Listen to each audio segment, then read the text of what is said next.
Syracuse we played already, earlier game in the year, so obviously familiar with their personnel and their style of play, and obviously know the rivalry and the history, so ready to go and getting ready for them. But everybody's healthy. Everybody's out there today. Looks like we're going with the same group, same guys, and hopefully get better. Worked on a lot of things here defensively, and always trying to get better. But our guys are playing hard. They're working hard. We just got to get better in execution on the defensive end, the offensive end. But we out rebound our opponents by big numbers. It shows how hard we're playing. We're doing something right, and that's why I feel we got something to build on. So we keep going forward here and get better. It's as we talked about these last 6 games, when we kind of breaking it up the schedule, we kind of broke it up into thirds in the conference schedule, and 1-0 at the last 6, and that's how we're looking at it.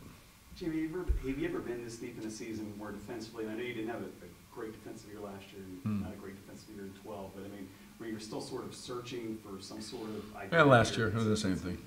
I mean, when you say, are you introducing new stuff? No, it's more review. I mean, I shouldn't say that because, we did play the little zone, the 32, 3-2 in the Miami game.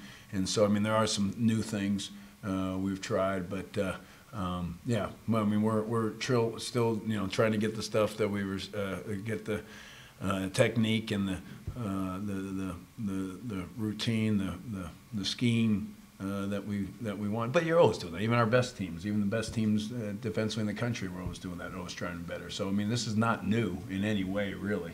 Our just numbers aren't as good as and it probably frustrates us more because we've been so good defensively. So now you got a team that's just not getting it done. But my belief is that we're going to get it done today, and we're going to be better tomorrow, and we're going to get there Saturday. So we're not satisfied, and we're certainly not giving up, and that's never been the case. That's always been the case. We've always strived to get better, and even if we had the best defensive team in the country, which at times we've had. Can you make the players that aren't? Do you have evidence in the past you showed these guys where you took teams that maybe you thought weren't great defensively earlier in the year and made them better? You try to use that to these guys? Mm-hmm. Yeah, it's all a process, and you certainly want to be better at the end of the year than you were in the start of the year, and we've done that, and. We show signs. There was some great stops. The 2 35-second shot clock violations that we had back to back in the game at the end of the game against Wake Forest. So there's signs, and we've got to do it. You worry about confidence?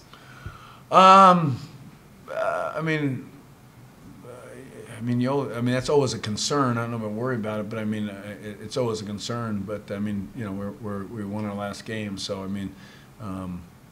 I feel like, are you saying for this game or for the rest of the world?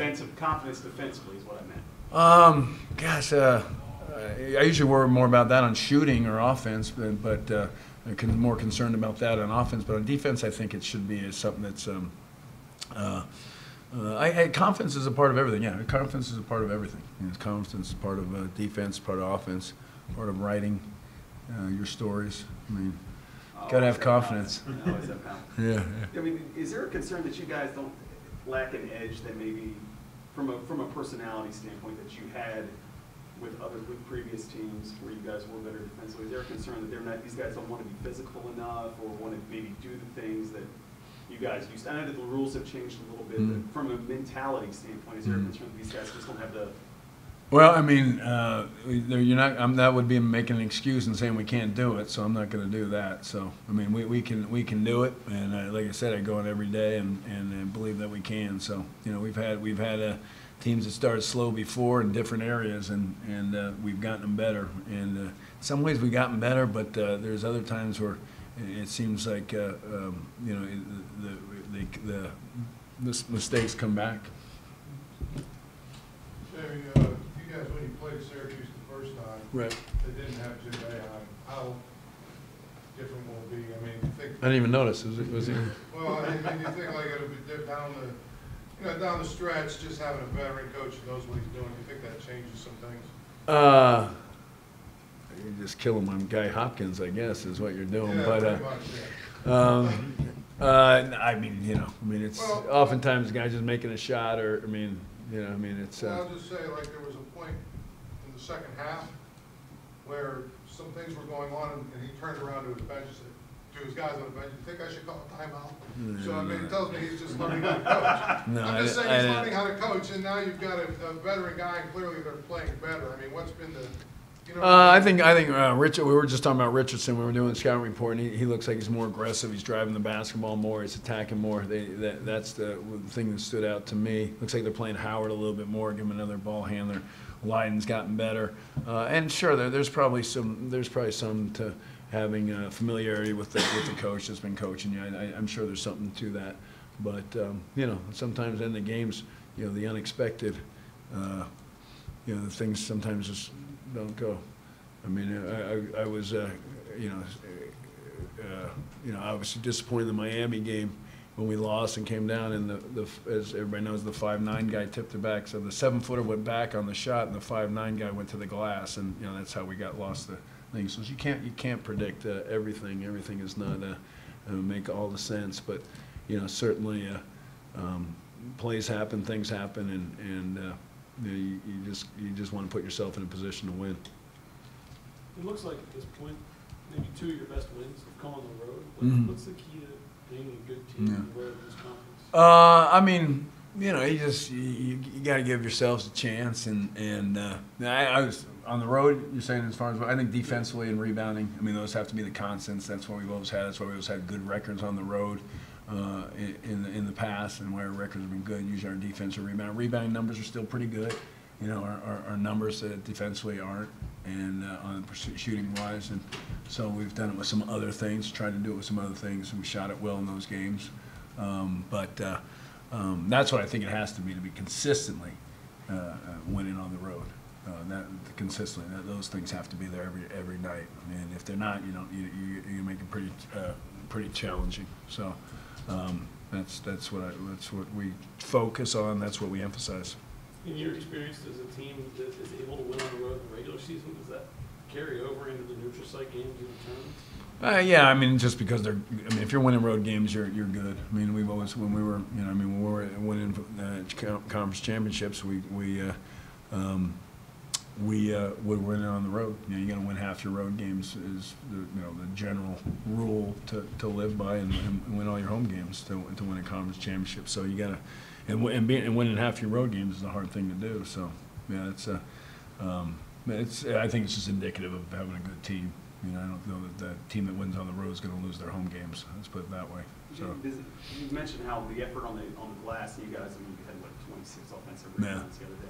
I mean, obviously, so the guys are playing hard. Does that make it harder to sort of figure out why you're not getting the stops? I mean, because the level is. We got to figure it out. I mean, we can see it. I mean, we see it. I mean, we see the things. We know exactly what it is, and we just got to get the bad habits changed. You know, that's what we got to get. That's what we got to get. A lot of the production, comes from Mike and Jamel going back to last year too. But the games that James and Chris have had recently, does that give you some hope that the backcourt is going to start to pull its weight a little bit? Well, I mean, Chris was. I mean, Chris is with he was playing really good for us, and obviously between him and Sterling, we were getting pretty good production. I mean, if you combine the two and you put them together, it was good production. And then we've had a little stretch where they weren't. Chris was injured, kind of got out of the mix, the rotation. And now he's back, and obviously gave us a big spark in Miami, and obviously against Wake Forest. So yeah, I mean, I expected him. I think we lost him there for a little bit, but our production and Sterling's play early on, and even the start of conference play was huge. I mean, that was a big part. I felt really good about that position, and then obviously we had some losses, and those numbers, their production wasn't the same. I don't know if you'd call it a benching, but you said you lost him there in the rotation. Did he sort of respond? We lost him. I didn't use benching, but I mean, lost him because he was injured. He couldn't, we played him for that one when he went 1 minute or something and played in the game. He really shouldn't have played, and so it was more that he had 2 injuries that affected his play, and he just wasn't able to practice. And then I think we tried him in a game, but it was something we probably shouldn't have done. When you're trying to improve your defense this late in the season, how much can you really coach technique and stuff? Yeah, I mean, that's the challenge. For the guys like James, I'm sure he's heard the same stuff for the last 4 years. So does it come down to message or the issue of the messages just not getting across? Well, I mean, it's you hopefully that your guys that have been here the longest are doing a little better job than the guys that haven't been, and so I think that's the case. We're I know everybody talks we have seniors, but we have 3 of them that are first-year guys, so it's just that it's not the same. It looks good on paper, and it sounds good, and they put up old started games and all that thing, but it's another stat that's used when you want to use it, and not used when you don't want to use it, and so. We've got the seniors in a lot of ways are freshmen, and then we've got younger guys. I think they've gotten better. I mean, and that's the thing. We have more confidence in Cameron defensively, Ryan Luther, and Damon, but especially Cameron and Ryan. We think they're doing a much better job. Right. I mean, I don't want to single out James or anybody else, but like this late in the season to try to solve your defensive issues. I mean, do you have to sort of get creative with that?